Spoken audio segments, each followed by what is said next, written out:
As per usual on this channel, whenever I cover a game, I also review a game. In the background, you can see my badass looking character with his badass looking mount and somewhat badass looking cat. And my current player profile, I'm Hunter rank 110, 65 hours playtime. So let's get into the review. What did I like about the game? What did I dislike about the game? And would I recommend buying it at the moment?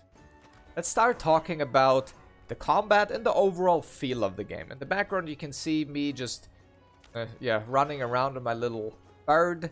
A lot of things are going on the map.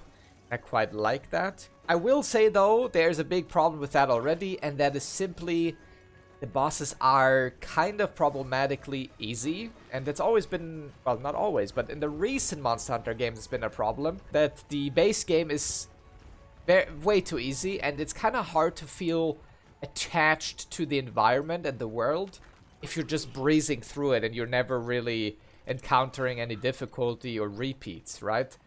There's a reason why they develop it like that, just simply because it's probably much easier on the casual player base. It really takes away from the theme of Monster Hunter. Like, you're just this grounded guy. I mean, I don't look that grounded, but you're just this guy fighting monsters. There's no magic, there's nothing. I feel like it should be much more difficult.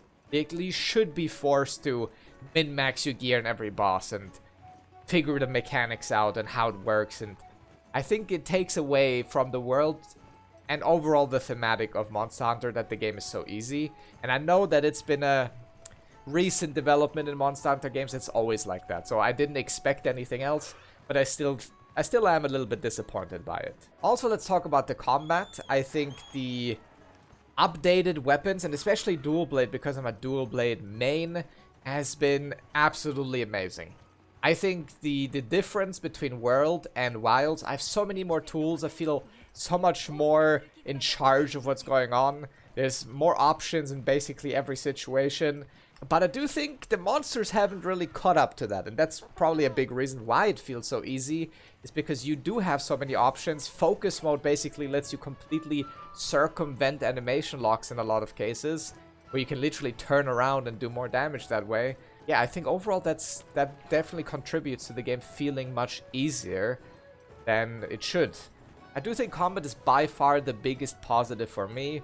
If you do like fast-paced action combat, I think this is a great choice, and there's so many different weapon types, so many different options, so much going on that I think that is probably the #1 reason I would recommend the game, is the improved combat in comparison to World. It basically takes things from World and just advances it, makes it better, gives you more options. Let's also talk about boss design. I think the boss design in this is, especially aesthetically, these bosses look outstanding. Every single one, basically. There needs to be some that aren't as spectacular, obviously. But in general, every single boss has been very, very cool. And there's so much variety. Although, it's a little bit odd that they have a bunch of monkeys and a bunch of spiders this time around. Overall, I think boss design is outstanding. Especially the final boss of the game.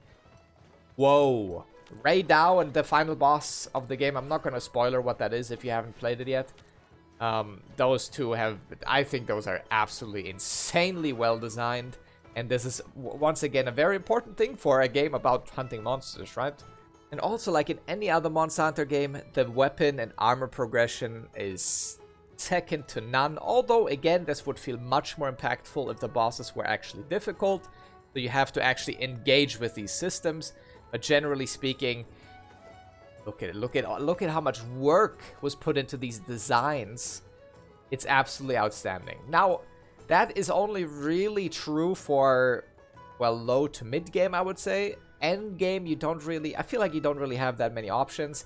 Like, there's a couple of interesting sets that are a little bit lower rated. For example, the Guardian Rathalos set. The decorations on it are so bad that I feel like even if you do play a fire build, it's simply not that great still, you know? So I feel like end game, you don't really have that many options.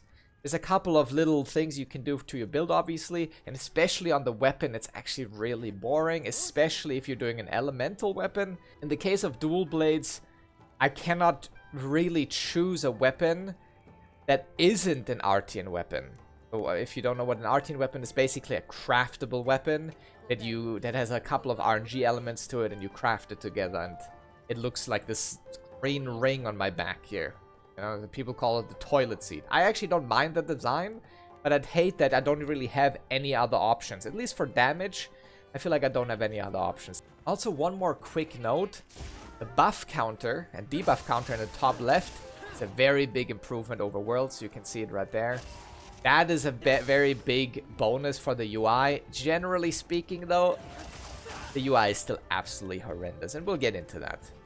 As you can see here, I've made a bunch of different sets, and that's kind of what I like to do in any RPGs. I love making builds.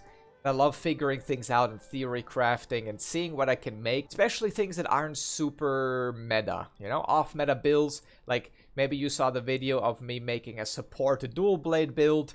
Super fun setup, super fun idea, and it works pretty well, but there's one massive issue. And that is a lot of the equipment skills that you use to make builds, you can see on the right side here, don't work properly. So I've been having a lot of comments on those build guides saying, for example, critical status doesn't really work, or critical element doesn't really work. Flare is better on level 2 than it is on level 5. Heartbreaker doesn't work on focus attacks.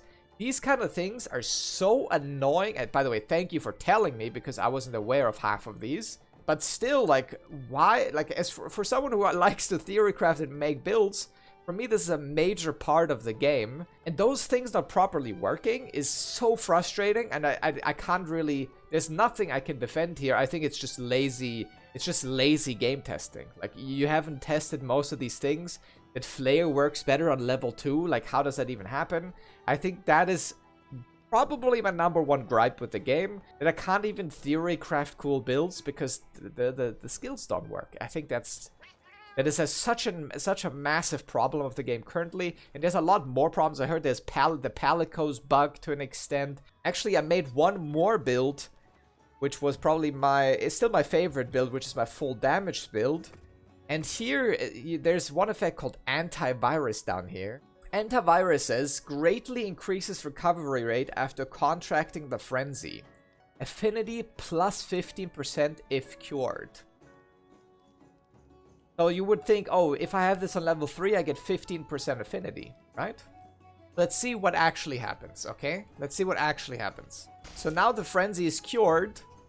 Or before I cured the frenzy, I had 30% affinity. And now that I cured it, I have 55% affinity. So it gives 10% more affinity than it should. Why does that happen? Initially, I thought maybe the set would do that. Maybe some other things would do that, but no.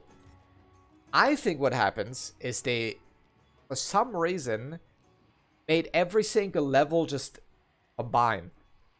So maybe, you know, maybe the affinity increase that you get here is like 3.33, and then you have a 6.66, and then you have a 15%, making it exactly 25% instead of the 15% it says. Just as an example, and that's something that I ran to, like the Flare one and the antivirus one. These are just builds that I made, and I've ran into these issues. So it's like, there's probably dozens of builds and dozens of effects that don't work properly. And that is just super frustrating. And I do think the game looks very nice, although there's a weird blurriness to it. I think it has to do with resolution maybe, because I'm playing on 1080p. But I've got a completely new PC. I refuse to go higher than 1080p at the moment. And I think the game just looks blurry and washed out a little bit. And I have done all of the tricks, by the way, to make it look better. I just feel like there's a lot of visual fidelity, but at the same time it looks kind of washed out. And it performs very poorly. Like, as I just said, I just bought a new PC. And the game crashed multiple times for me, and my entire PC shut down. Luckily, that hasn't happened in a couple of days, but that is just not a state I would like the game to launch in. Similarly, I think Once Not a World looked almost as good as this, and I had absolutely no performance issues. Granted, I didn't play on launch. I played on Iceborne, so a lot of performance issues probably got fixed over time, and I hope they will too in this one. But as of right now, the performance is definitely not up to par, especially if you compare it to what it looks like, right? If you contextualize it, The look of the game does not warrant the performance issues it has. I've seen people talk about this a little bit, but Monster Hunter story has always been pretty shitty, and usually you can basically just skip through most of it and just go back to hunting monsters. Somehow they thought, guys, listen, this time around we will put even more story into the game, and you need to do 500 escort quests. Oh my god. There's no way that this is the real thing. Like, this was, whose idea was this? Let's make 15 escort quests in a row. I don't know who thought that was a good idea, but you're out of your mind. Okay, like, I'm not playing Monster Hunter for the story, so I would like to see much less story, or make it all properly skippable. And I don't know, it's just like, why do you even... Every game does that nowadays. Every game does that. Every game's like, oh, we need a very intricate story with really nice and like morally gray characters. And it's just... Listen, okay, don't force it. If your game has a very nice lore background and you have insane writers, I feel like Monster Hunter is just made for being so story focused. Now, some people might like it, but in general for me, I wasn't a fan at all, and I honestly tried to skip as much as I could. Also, we can talk about navigating these menus. This is all absolutely terrible. I mean, I'm playing on mouse and keyboard, which probably makes it even worse. But even just customizing a radial menu is unnecessarily complicated. Why is it even called that in the first place? The entire menu down on the bottom right that you scroll through is also just as clunky as it's always been, but that was kind of the point before, so now it's just there. You know, now I just put keybinds on everything and basically never really worry about it. Every menu in the game is very hard to navigate through. It's very weird. It's obviously there's a lot of console controller things going on, but generally speaking, I completely understand if you get frustrated. They're still stuck in like 2005 with these menus. 2005's console menus do, not like... I don't know. And that's something I don't understand why companies never try to fix over time, but you know, here we are. And probably the biggest issue is that the game is quite incomplete from a content perspective. This is all, as I said before, a recent trend in Monster Hunter games already. This is not a new development, but there's, well, not a whole lot happening in the end game of this. You can even getting your best in slot stuff is quite fast, and there's not really a monster you can even really test your build or your skills against because they're all kind of easy. But the only way you can really play this long term is if you play multiple playthroughs with multiple different weapons, or if you're a speedrunner. But even the speedrun meta seems to be developing like giga fast. There's so many crazy runs on the hardest bosses in the game already, completely min-maxed, and the game has been out for what, like a week? 2 weeks? I don't even, not very long. And it's just crazy how fast all of this developed. You know, is that a good way to design your game, that you just breeze through the entire content and you're done after a couple hours, even when you finally get your build ready? I think that's a problem. Obviously, this will be fixed with the first expansion. Usually in a Monster Hunter game, same thing happened in World. I just think this is a bad industry standard to release an incomplete experience and then beg for money again for an expansion. I'm just not into that. And as per usual in these review videos, I will put it on my review list. And as you can see right here is Monster Hunter World on rank 8 or great. Where would I put Monster Hunter Wilds at the moment? Now, I've been debating this for a little bit, and I was in between a high 7 or a low 8. I think currently, if you want a complete Monster Hunter experience without a lot of bugs and issues, I would just say play Monster Hunter World. It's way cheaper. If you get it on a Steam sale, it's like 15 bucks for the game and the expansion. Super cheap. Wilds cost 70 bucks at the moment for me, and it is riddled with smaller problems that will probably be fixed over time. So as of right now, I will put it in a high 7. I don't think it deserves to be in the great tier yet.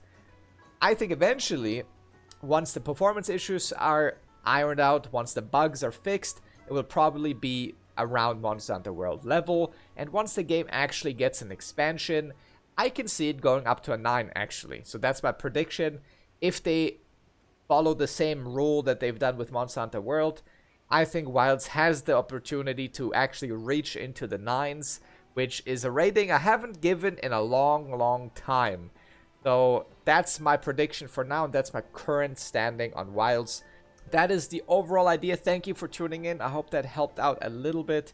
If you have any questions, anything else you want to talk about, any other bonus things, maybe you have some other takes, maybe you think this game is a 10, or maybe you think it's a 0, let me know.